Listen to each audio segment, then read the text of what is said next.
growing up. I watched Jordan grow up. Kobe won what? All those different titles. And for us, Yeah, 5 titles. 5 titles. I thought that was our chance. It was 2-2. We had them, but the Lakers were just a little bit better us, and that's what you remember. All right, now, okay, I don't want you to get mad at me. You say you had them. Okay, the Lakers controlled Game 5 throughout. All right, they were the whole game. They were up by either 7-5, and then Jay Rich banks in a three with 3 seconds left to tie it. So I have to stop you there, Jared. I can't. Now, I know we all do that, though, right? I'm kind of like, 2008, if Andrew Bynum and Trevor Ariza were healthy, the Lakers could have beaten the Celtics. That's the competitor in you, though, right? Because you see it, you were there, and you're always going to believe in yourself. How I look at it like this. When I say you had them, what I mean for us is you had a really good opportunity to steal a game. So for us is they're winning the whole game. We tie it. If they miss it, we go in overtime. If the Lakers lose that one, history will tell you. If you lose that game, was it game 5? Game 5. And now we're up 3-2 going home. The home team wins 86, 87% of the time. Plus, we done beat them twice already, game 3 and game 4 at home. So I think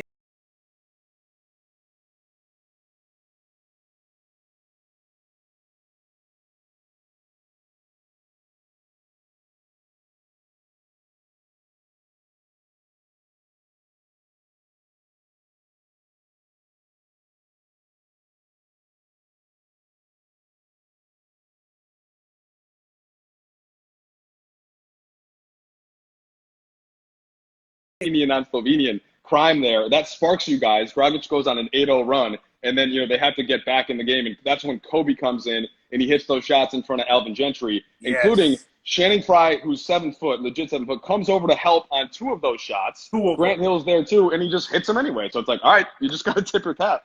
I mean, listen, we tried everything. We tried even doubling them. Artest made us pay. Fisher made us pay. Lamar Odom was phenomenal the first 2 or 3 games. So we really couldn't double, and that's what made them so tough. Bynum and Gasol's size, you can't leave them open. So it really was Artest.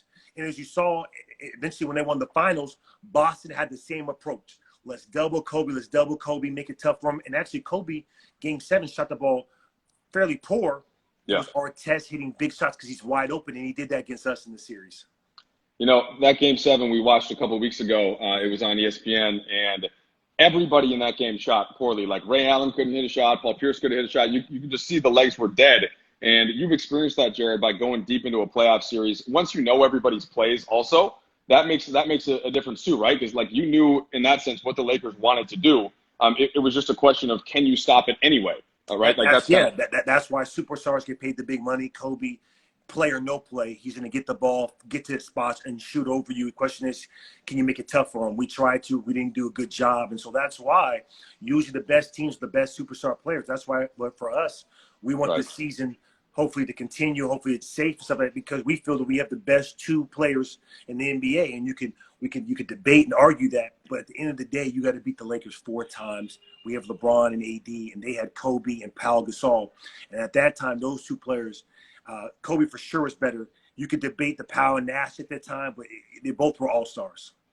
Jared, that was a nice segue into the present, which is why you have a clear career in the media, if you would like. I don't know if you want to do a little color analysis of games. I don't know if you like the studio. But you got time, though. You're still playing. But you segued into LeBron in this season. And let me start here. From playing against Kobe and guarding him to now playing with LeBron. And, of course, look, you played against LeBron for many years now. Yeah. But what are the things that are alike? What are the things that are unique about those guys at that level of stardom? Alike is obviously the competitive edge. I mean, they just do it different ways. Obviously, Kobe, no smile demeanor, straight at your neck, trying to score every time. LeBron is on an intellectual level, trying to break down the defenses, telling you what they run, telling you their plays, getting after guys at halftime in the games, but yet still having the same approach. It's a marathon. So I would say they're competitive, wanting to win. A couple of times in the fourth quarter, Bron would say, "We're not losing this game." He would will us to win through his passing and his scoring. Totally different games, man. With Kobe, you couldn't take a playoff. The thing about LeBron is LeBron paces himself to determine, hey, let me get Anthony Davis going. Let me get Danny Green and these role players 3 so then on defensive end, they'll play even harder. So it's easier for me offensive ends. I can pick and choose my spots. And And so for that, I mean, that's why LeBron's going down as one of the greatest to ever play. And for us, you just saw the level. But in the tight games when we played the Clippers, Milwaukee, Bron was less as passive and more, I need to take over. I need to assert myself. And so you can see him, it's a long season. He's really mastered the art of the pace game, change the speed, change the pace of when to be attacking, when to play defense.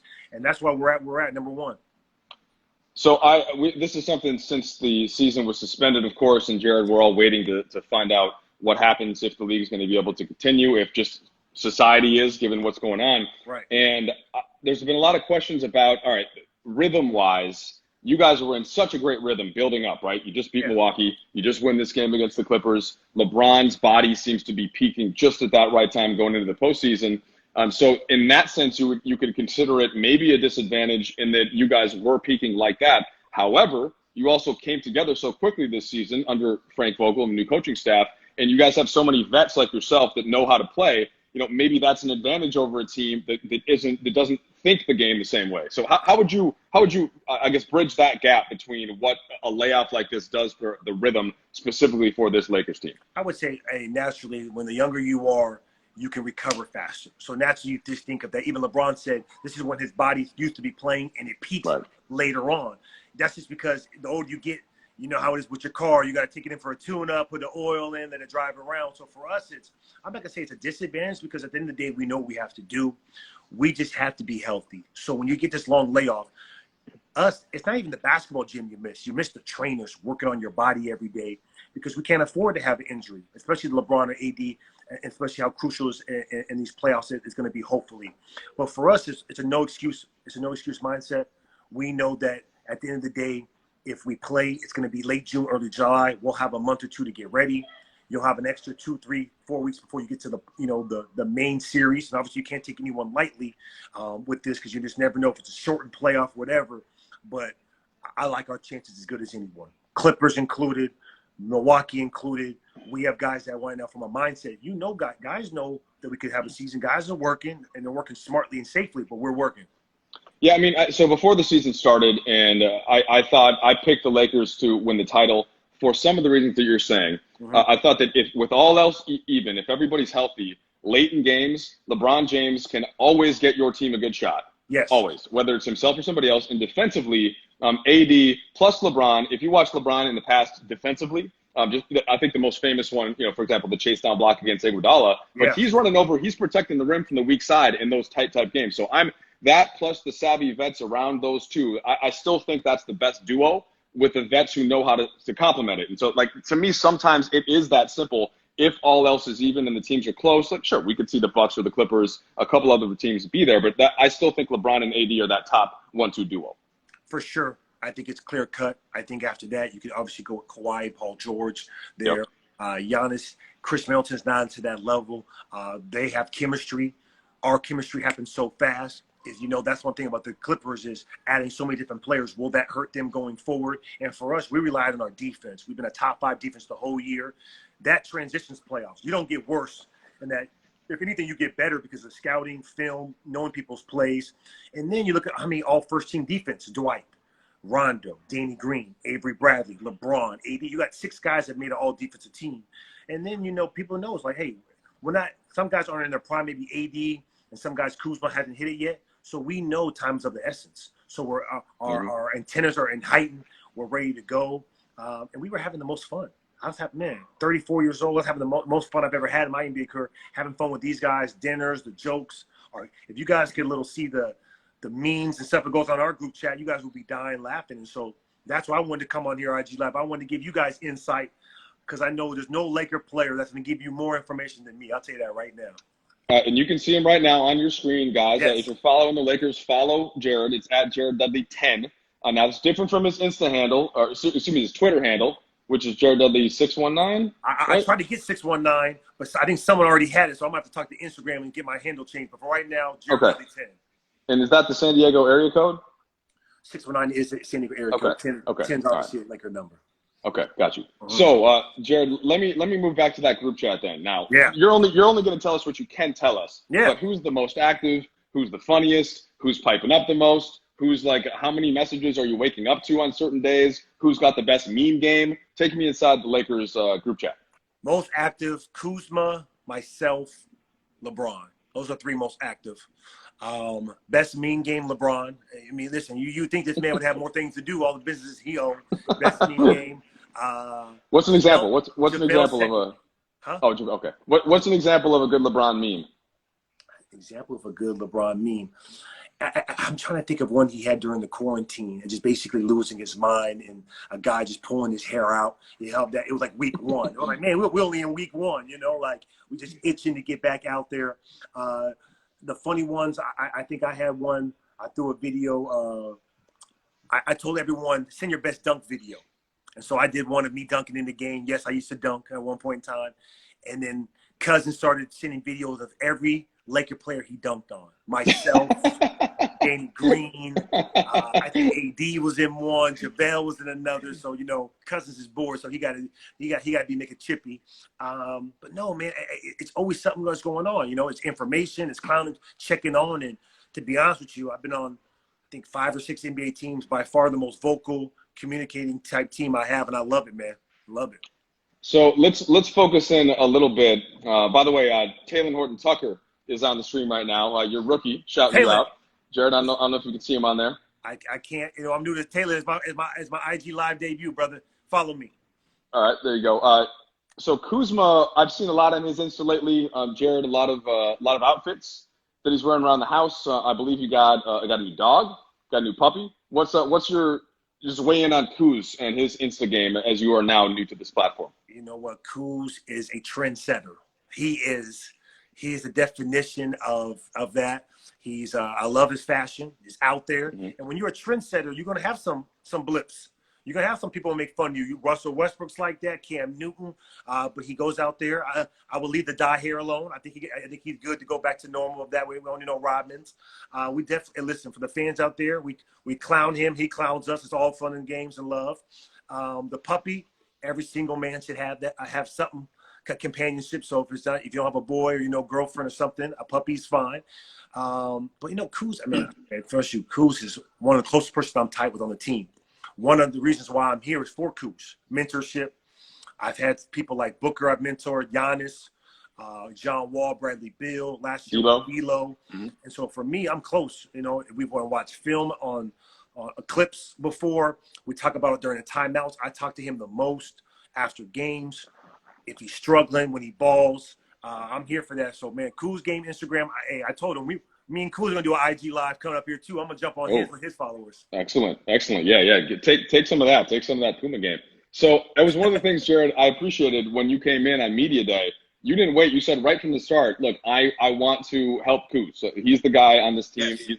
He's the young guy that still has a ways to go upside wise. And we should throw Caruso in there, too. I still think AC Fresh can get a lot better. But so you knew that coming in, and it's one of the reasons why you came. Now, also you want to help the vets, and it helps guys like LeBron to have smart players on the floor. You know where to space, you know where to rotate, you know where to call out screens. Yeah. But it's that dual thing, right? It's like you help the young guys and you help the vets, and you help the coaches. It's kind of the whole package. It's very rare to find a vet like that, and I had to evolve in that. It's something that you just don't become. It's something that, hey, for one, I had experience. I had played in over 800 games. I've started 200.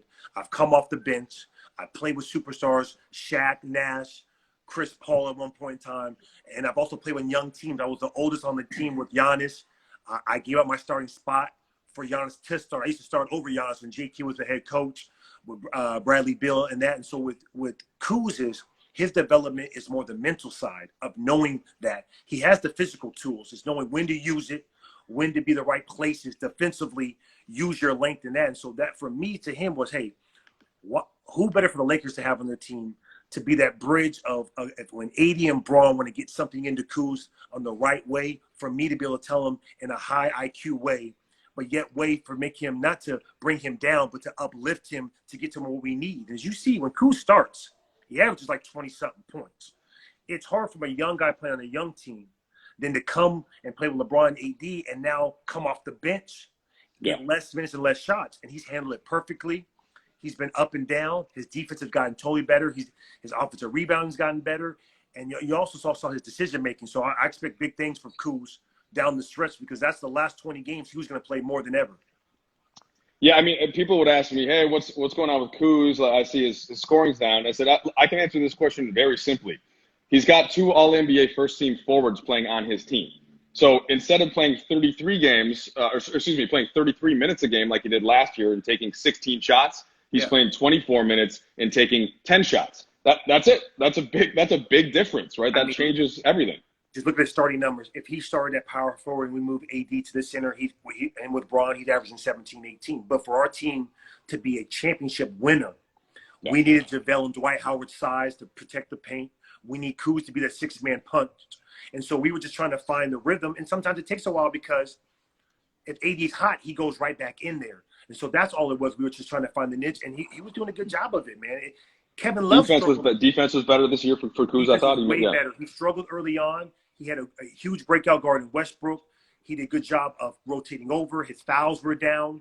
His defensive position and film.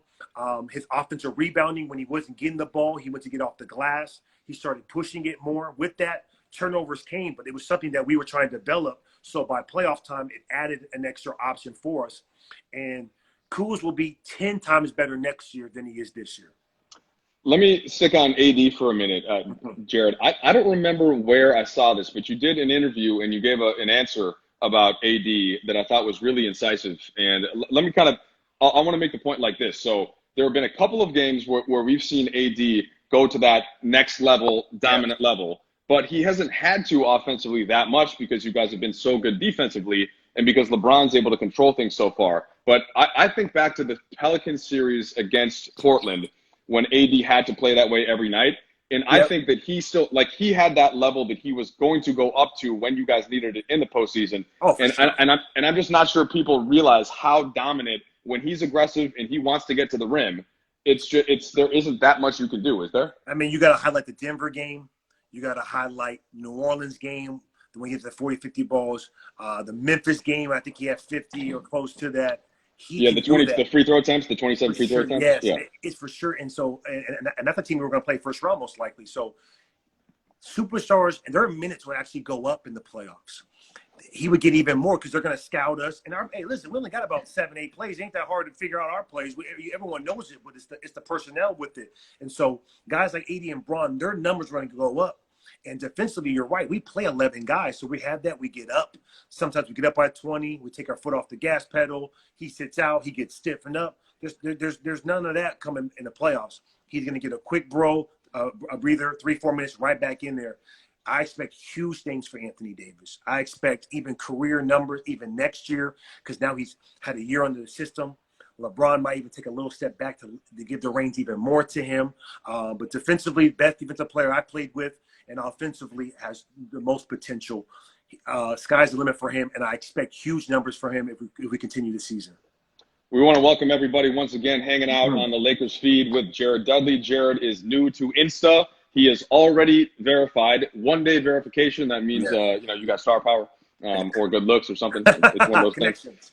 Connections. Yep. So a couple other things I want to get to, and I want to start with this. So I mentioned Kobe.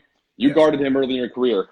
I'm going to put you on the spot. Yes. Top 5 hardest players to guard in your NBA career. And Duds, now you've been in the league since 2007. 13 years.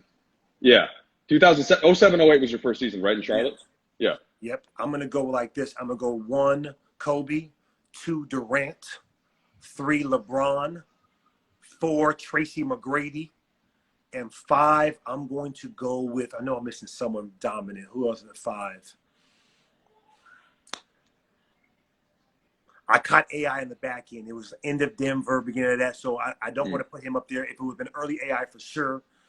Wade. I'm going to put Wade in that 5. D-Wade. I caught D-Wade right before they hit their right after he hit Dallas championship. We beat Dallas, and obviously, what he did with Miami. D-Wade was an animal to guard against the free throw line. Those top 5 guys always brought it with you. Dirk's right close to that, or that I had, stuff like that.